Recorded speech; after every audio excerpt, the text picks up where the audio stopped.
IFM News. IFM News. IFM News. Lokal.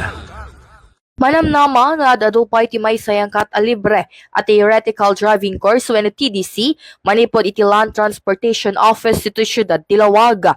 Second kon Mr. Rene P. De La Rosa, acting chief iti Lawaga when iti LTO Lawaga naraway nga motorista tinanggundaway nga nagpalista. Iti umuna a batch at ti free TDC ang may sayangkat iti Dakkalamol diti siyudad dainton Pebrero 21 kon 22 iti Agdama at Tawena. Dahito iti rason kunana no apay kalikagumday ti mangiwayat pa iti sumarno nga aktibidad tapno adu ti mabenepisyaran.